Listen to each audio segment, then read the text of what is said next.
હમણાં ઉનાળામાં પાણી 3-4 દિવસથી આવતું નથી, ત્યારે જેમની પાસે નગરપાલિકાના નળ સિવાય પાણીનો કોઈ વિકલ્પ નથી, તેમને પાણીની તંગીના કારણે કેટલી બધી મુશ્કેલીઓનો સામનો કરવો પડે છે તે આપણે નજરે જોઈએ જ છીએ. પાણી ફક્ત માનવ જાત માટે જ જરૂરી છે એવું નથી. જીવજંતુઓ, વનસ્પતિ, સૃષ્ટિ, પ્રાણીઓ બધાને પાણીની જરૂર પડે છે. તેથી આપણે પાણીનો ખૂબ જ સાવચેતીપૂર્વક અને જરૂર પૂરતો જ ઉપયોગ કરવો જોઈએ.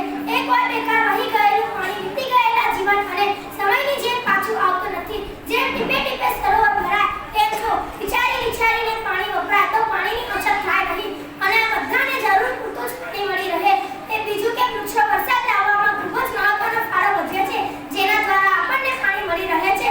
જો આપણને પાણીની અછત દૂર કરવી હોય તો વધુને વધુ વૃક્ષો વાવવા જોઈએ અને બીજા લોકોને પણ વૃક્ષો વાવવાની વિધિ સમજાવવા જોઈએ. છેલ્લે એટલું જ કહીશ, पानी है जीवन की आस, पानी है जीवन की आस, इसे बचाने का करो प्रयास. जल है तो हमें, जल है तो हमें और जल ही तो करे. जय भारत.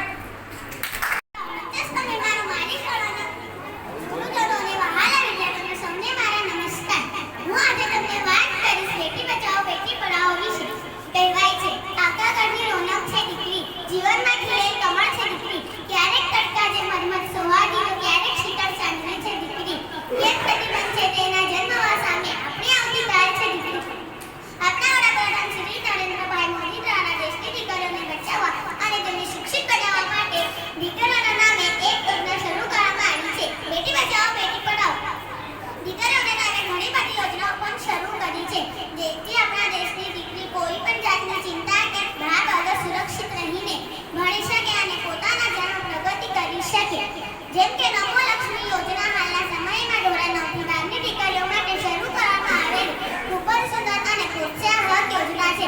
આ યોજના હેઠળ જે દીકરીઓ 8મું પાસ કરી ધોરણ 9માં પ્રવેશ મેળવશે અને ધોરણ 12 સુધી પોતાનો અભ્યાસ પૂર્ણ કરશે તેને સરકાર શ્રી દ્વારા ₹50,000 આપવામાં આવશે.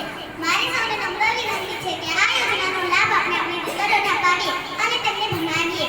સંસ્કૃતમાં પણ એક ખૂબ જ જાણીતો શ્લોક છે, यत्र नार्यस्तु पूज्यन्ते रमन्ते तत्र देवता, એટલે કે જ્યાં દીકરી મહિલા કે માતાનું સન્માન થાય છે ત્યાં દેવતાઓ પણ હંમેશા પ્રસન્ન રહે છે.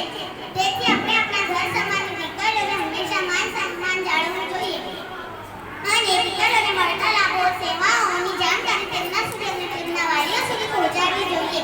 તો સરકાર શ્રીની બેટી બચાવો બેટી પઢાઓ યોજનાના સાચા અર્થમાં સાર્થક કરી શકીશું. છેલ્લે એટલું જ કહીશ, જરૂરી નહીં है रोशनी चिरागों से ही